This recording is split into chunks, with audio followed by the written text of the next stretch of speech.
Всем привет из Израиля, я Штукенция, и здесь люди делают странные вещи, а наши обычные привычки вызывают у людей недоумение. За 1,5 года жизни в Израиле я почувствовала колоссальную разницу культурного кода. Здесь вам не там. В Израиле не принято есть некошерную еду, смешивать мясное и молочное, есть креветки. Если ты заказываешь здесь пиццу или бургер, то внутри будет либо мясо, либо сыр. Но не все вместе. Вы бы видели лицо официанта, которого я спросила, можно ли добавить в мою пиццу 4 сыра курицу. Поэтому я предпочитаю готовить еду дома. Иду я в магазин, оплачиваю покупки на кассе самообслуживания.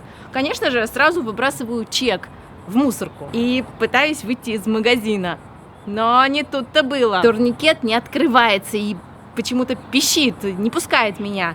Тут подходит ко мне сотрудница магазина и просит чек, кабалу. Ну, типа, что нужно чек просканировать, чтобы выйти. Она очень удивилась, когда я полезла за этим чеком в мусорку. А если ты хочешь больше узнать о моей жизни в Израиле, заходи в мой Штукаграм и смотри сторисы. Ссылка есть в описании под видео и в шапке моего канала. А дома меня поджидала следующая израильская загадка. Я постирала вещи и не могла понять, где их сушить. Обыскала всю квартиру и ничего подобного не нашла.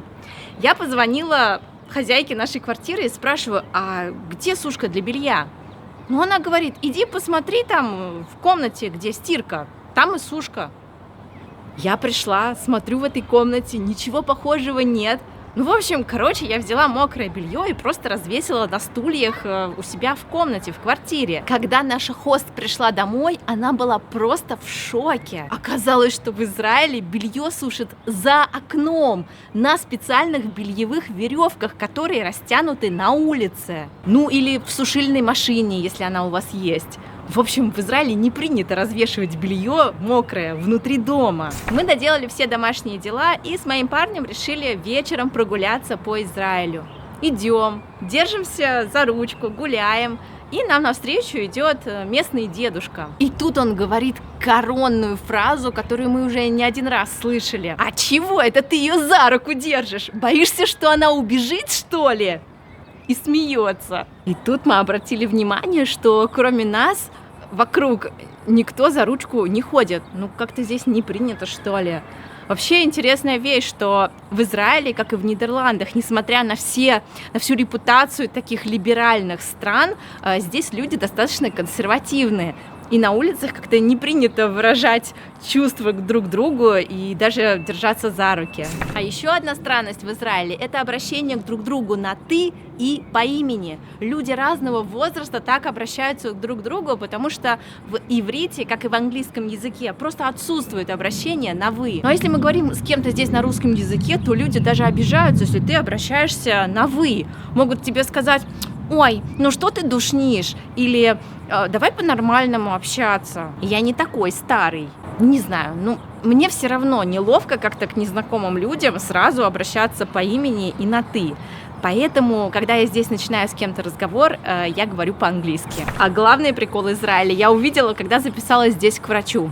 Я записалась онлайн, получила конкретное время, когда мне нужно прийти. Пришла в поликлинику, здесь она, кстати, называется больничная касса. В общем, прихожу туда заранее.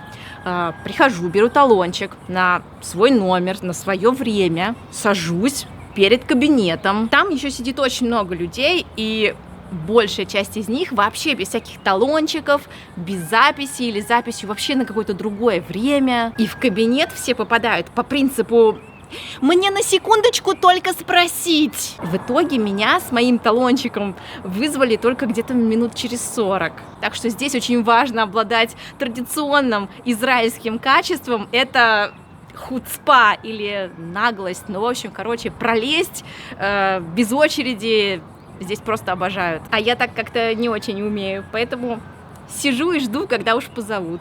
Рабочее время здесь тоже отличается. Я, кстати, до сих пор путаюсь, потому что в Израиле первый рабочий день – это воскресенье, а не понедельник, как у нас. Соответственно, выходные обычно в пятницу и субботу. У нас, например, это обычный рабочий день, а здесь многие соблюдают шаббат, поэтому ты легко можешь попасть в просак, если ты позвонишь кому-то или напишешь в субботу: скорее всего, здесь ничего не работает. А вот мой курс «Алгоритм успеха» на YouTube можно купить и проходить в любой день. Там я поделилась блогерскими инсайдами и рассказала о том, как мне удалось набрать 500 000 подписчиков за 3 месяца на канале Штукенция. Купить мой курс можно по ссылке в описании к этому видео. Также я закреплю ссылочки в верхнем комментарии. А еще вы можете рассмешить израильтянина, если скажете ему, что вам 40 лет, и вы уже старый, и вам поздно что-то делать. Здесь совсем иначе относятся к возрасту. Например, там 50-60 лет человек может поменять профессию, пойти получать новое образование, стать блогером, выйти замуж. Кстати, до 2010 года в Израиле сыграть свадьбу могли только евреи.